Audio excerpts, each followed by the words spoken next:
Hey up!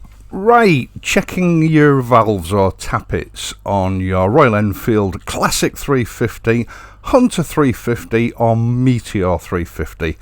They all have the same engine. First of all, my apologies for this video being so late. I should have actually done it a couple of months ago, but I've been sort of dragging my heels because these videos are an absolute twat knacker to film. I had to be in the right frame of mind to do it. Now, as I used to say in most of my earlier videos, similar to this, maintenance, I don't consider myself to be a mechanic. I'm certainly not a qualified mechanic.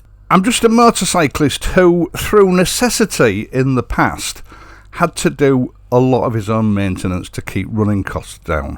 And on some of my earlier or older bikes, traditional tappets were the order of the day. And it's something I became very familiar with. We all have different skill sets, and it's up to you to decide whether or not this fits within the realm of the skills that you have as a DIY mechanic. Now, regarding warranty issues when you do your own maintenance, I've dealt with this in at least half a dozen videos in the past, so I'm not going into that with this video. You carry out this work yourself, or you take it to a dealership for this work to be carried out at your discretion. It's totally up to you.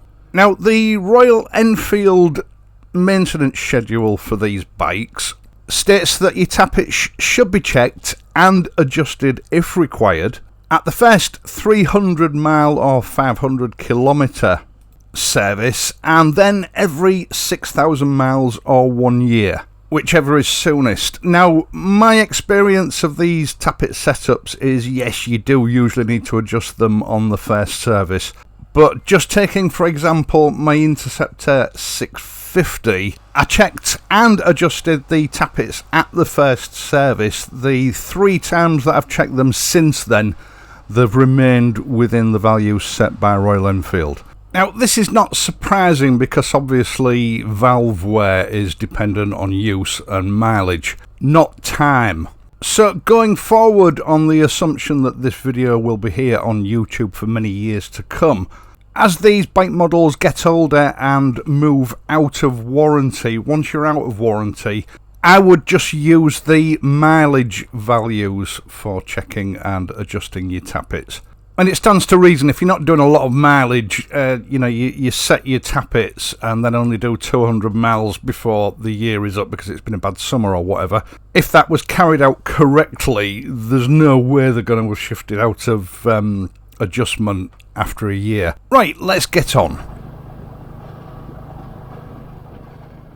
These 3 bikes, the Classic 350, the Hunter 350 and of course the Meteor 350 all share the same engine and chassis. The tank shapes are slightly different, although removal of the tank should be pretty much the same. The only deviation that I can think of is possibly removal of the seat.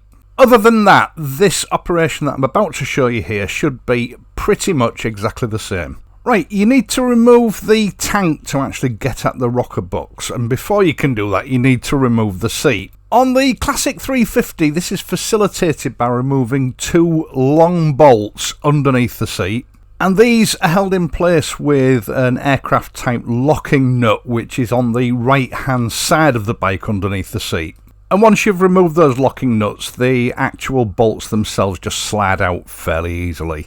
As I've said, this is on the Classic 350. I'm not quite sure what the setup is on the Meteor or on the new Hunter. You'll just have to work that bit out for yourself. Right, with the seat removed, that exposes the fastener that actually holds the tank in place. This, again, is a similar setup. It's just 1 long bolt with a locking nut at one end. Now, this again should slide out quite easily, but I found that when they'd assembled this bike, they'd crushed the rubber grommets that actually dampen any vibration while the bike's in motion. This means that, the distortion had made it so that the bolt itself wouldn't slide out very easily. So I had to use a small rubber mallet and a little bit of ingenuity to persuade it to come out. Hopefully yours will just slide out. And once you've got that bolt out, you're ready to remove the tank. Now, this is where people start to run into problems. Before you can completely lift the tank away from the bike, there are 4 connections that have to be undone. An electrical connection, the fuel supply to your injector system, and a couple of breathers. And it's absolutely impossible to film these because of where they are. I'll have to try and talk you through it as best I can. First of all, get some cloths or some sort of padding or towels, something like that, and place them over the seat rail, and also tuck some down just between the neck of the tank at the front, just underneath the handlebars. You're going to have to manipulate the tank around quite a lot in order to remove these connectors, and it's best to have some padding there to prevent you from scratching or chipping the tank. First of all, moving from the rear of the tank to the front of the tank, about 3/4 of the way along, there are 2 hoses which simply push onto a hose tail, or 2 hose tails. These need to be pulled out first in order to give you enough slack to be able to get the other 2 connectors off at the back. They are just a push fit, there's nothing complicated about removing them. Just pay attention to which hose goes onto which hose tail before removing them. This will now give you enough slack to be able to lift the rear of the tank up to get at the other 2 connectors. First of all, you need to remove the fuel supply from the tank to the injector system. And where I think people go wrong here is they remove the wrong connector. There is a connector that actually connects the supply to the tank. Space to get your fingers in is very limited and it's very difficult to unfasten, and that's because that's not the one you unfasten. It's the one on the end of that hose, which is indicated by a yellow button, and that is just underneath the spine of the frame. Now, I forgot to mention, you should make sure that your tank is empty before attempting to remove it. Not particularly because of fuel leakage, more because of the weight and the fact that it'll be more difficult to handle. But this connector does have a fuel lock on it. It will leak about an egg cup full of petrol, so make sure you've got something at hand to wipe that up or soak it up. Don't worry, it soon stops. Now, the biggest issue or complaint that I get from people is not being able to undo the electrical connector. Actually, this is very easy. Again, it's because you can't see it properly when you're doing it for the first time that I think people get a bit stuck with it. The actual tab for removing it is right at the bottom of the plug, and there is just one release tab on one side of that plug. Simply press it in whilst gripping the plug firmly and pull downwards, and it comes out with a nice reassuring click very easily.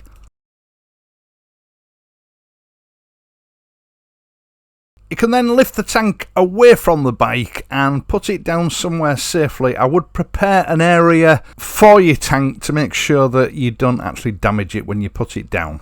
And make sure that you just tuck that hose underneath it safely so that it's not trapped by the seam of the tank when you place it on the deck. This will now give you access to the rocker box cover, so you can actually go about the task of checking and adjusting your tappets. It's held in place with just 3 bolts. Unfasten each one, put them somewhere safe, and then you can turn your attention to a little trim piece which is fitted on the side of the rocker box. If this is left in place, it's going to make it difficult to manipulate the rocker box cover away from the bike, so remove it and put it to one side. Now, just above the rocker box there are some electrical components on a bracket. These are going to get in your way when you're trying to remove the rocker box cover. They're held in place with a metal bracket which is fastened on with 2 bolts on the right hand side of the frame spine. One of them has a negative electrical connector on it. Just make sure that you put that back on when you reassemble. You can tie this up out of the way if you want to. I found I didn't need to. I could just sort of manipulate it with one hand as I was moving the cover, so it doesn't really get in the way as long as you've freed it up so that you've got some room to move about. It then requires just a little bit of jiggling about to lift the rocker box cover away from the engine to get access to those pesky tappets. Now, there is a rubber gasket between these 2 surfaces. Just be careful not to tear that. and I would in any case recommend that you have a spare one on hand whenever you attempt this. These things are actually tough as old boots. They're very difficult to damage, but when it comes to the day that they do get damaged, you're snookered if you don't have a spare. I'll leave a link in the video description down below. Now, at the time of publishing this video, Hitchcocks are temporarily out of stock, but they are expecting some in the next 1 or 2 weeks. Next up, remove your spark plug, and then you can turn your attention to the left-hand crankcase. Using a very large Allen key, remove the plug that gives access to the end of the crankshaft. The crankshaft itself has a large hex nut on the end, and this is what you use to actually turn the engine over to get it to top dead centre, which is where you need it in order to be able to measure the valve clearances. And top dead centre is achieved when the little hole on your top crankshaft sprocket is at the top. There is only one hole in this sprocket, so you can't get this wrong. Just make sure that that hole is at the top. Now, if you don't trust your own eyesight and you want to make sure that you get this absolutely cock on, there is a tool available, again from Hitchcocks, called a top dead centre locking tool. Now, I'd heard that these were very expensive. Actually, they're not. Again, Hitchcocks usually stock these. They're out of stock at the moment, but I will leave a link in the video description if you want to keep checking back until they've got some more in. They are expecting a price increase on these because obviously everywhere is experiencing massive inflation at the moment. They were £13.50, but they're still expecting them to remain under £20. Worth getting if precision is your aim. And now we're at this stage, we can go ahead and check and, if necessary, adjust the tappets. Now, this is a very simple setup, and unlike the Interceptor, which has a total of 8 tappets to adjust, there are only 2. One inlet at the back of the engine and one exhaust at the front of the engine. Other than that, it's exactly the same setup. Now, in both cases, the clearances were very tight. I couldn't get the feeler gauge in. At the inlet, the gap should be 0.08 of a millimetre. And in order to carry out any required adjustments, you're going to need a slim, flat-bladed screwdriver about 4 inches long. Unfortunately, a stubby won't fit underneath the span of the frame, so you need a fairly long one to introduce it at an angle.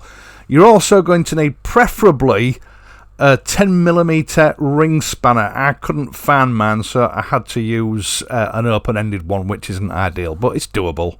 Slacken off the locking nut and then, using the screwdriver, turn the adjuster until you've got a gap where you can actually get your feeler gauge in. Then, using minute adjustments, tighten it until it grips the feeler gauge and makes it difficult to move it. Now, this will actually be too tight, but don't worry, there's a method in my madness.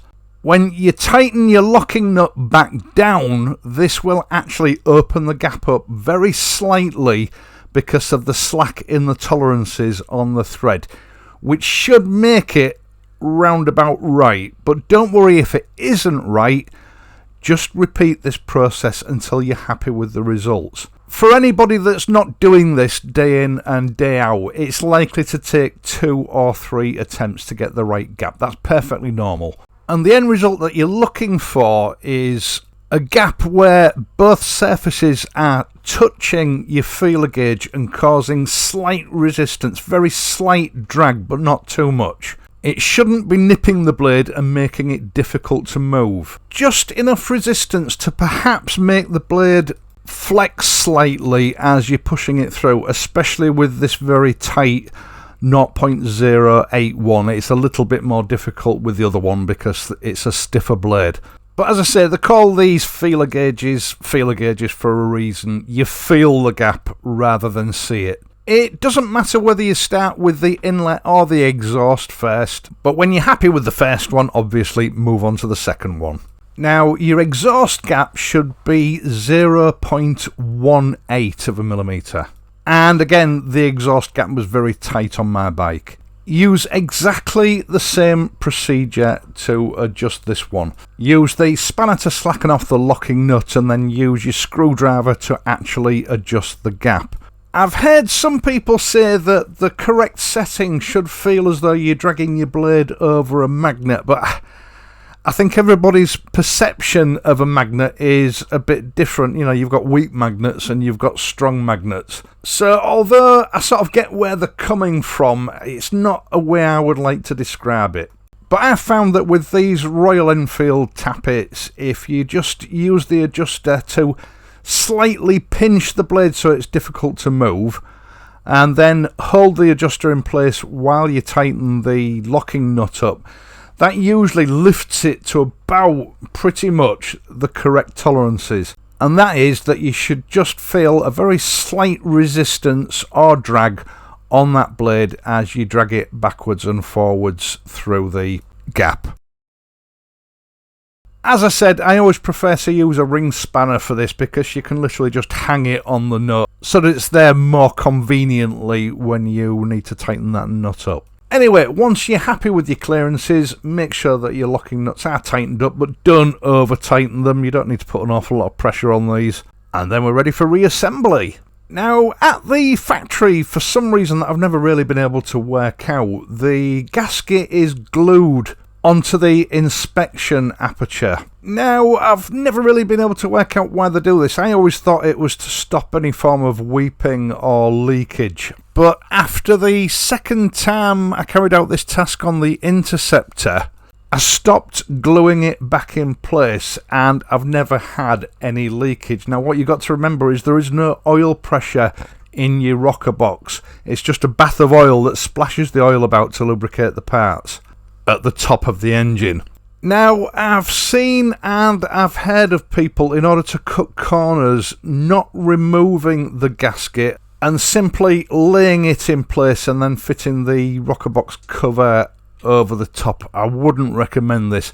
I did try it out to see if it was possible, but you've got absolutely no way of ascertaining whether or not that gasket has engaged properly with the grooves in your rocker box cover. I think it's virtually impossible to get them to engage properly, and there's certainly no way of getting a line of sight to check whether they're engaged. Personally, I think doing it this way is just the fastest route to pinching your gasket and damaging it in the shortest possible time. So here's what I recommend. Carefully, using your fingers and your fingernails only, prise the gasket away, being careful not to damage it. Then, being careful not to drop any excess sealant into the engine.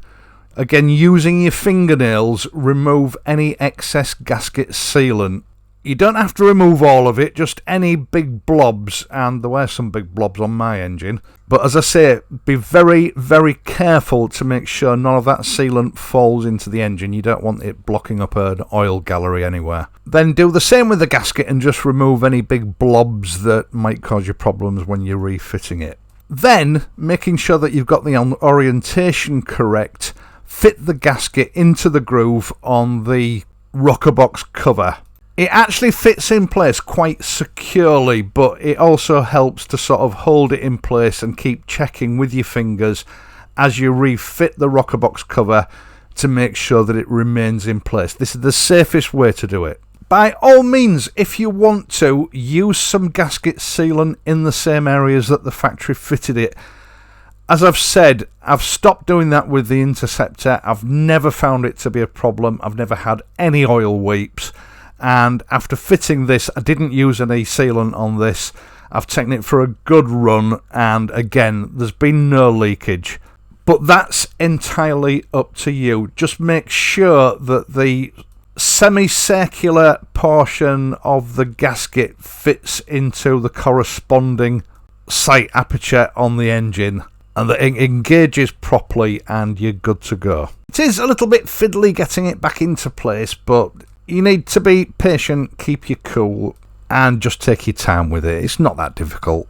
And then it's time to start replacing all your fasteners and put the bike back together. Right, first of all, replacing your rocker box cover bolts. This is where a lot of people come a cropper. These are shouldered bolts, i.e. once you run out of thread, that's it. They cannot be tightened any further. They come to a firm stop. They're also fitted with a rubber sealing sort of washer. Screw them in by hand until you feel them dead stop, i.e. the shoulder has met the mating surface and it cannot be screwed in any further. It's quite distinct, you can't mistake it. Now, I would say that the rocker box gasket is probably about 4mm thick, so theoretically it has about 4mm or 3mm of compression. But you only need about 1/4 millimeter of compression to actually get a good seal. Like I've said, there's no oil pressure up here at the top of the engine. It's just a bath of oil that has been splashed around to lubricate the parts. So when you've screwed these bolts in all the way by hand until they won't move any further, take a 1/4 inch socket wrench and then just holding it between your thumb and your fingers, not your hand, at the head of the wrench, turn it up to, but no more than 1/8 of a turn for each bolt. That's all that's required for effective security, and trying to tighten it more than that will either result in you stripping threads or snapping your bolts. You can then go ahead and reassemble the rest of the bike. Now, when it comes to putting your tank back on, put all your connections back in this order. Your electrical connector first, followed by your fuel connector, then tip the tank backwards and replace those two breathers. Then before you go any further, start the engine up and make sure that there are no engine warning lights come on and that the engine runs okay. Just leave it running for 3 or 4 minutes to let the fuel flow through, and if all is good, you can complete reassembly. I don't think there's much more I can say now, really. Hopefully this video is going to be useful to people owning either of these 3 models for years to come. I hope so. I also hope that you've enjoyed this video and found it useful. If you have, please leave a like, and if you're not already a subscriber, consider subscribing to the channel. It really helps me out. And if you do subscribe, don't forget to hit the notification bell and ensure that all your notifications are enabled. That's the only way you will be alerted every time I upload a new video. I'm of course going to be back on Friday, so until then, please ride safely and I'll see you soon.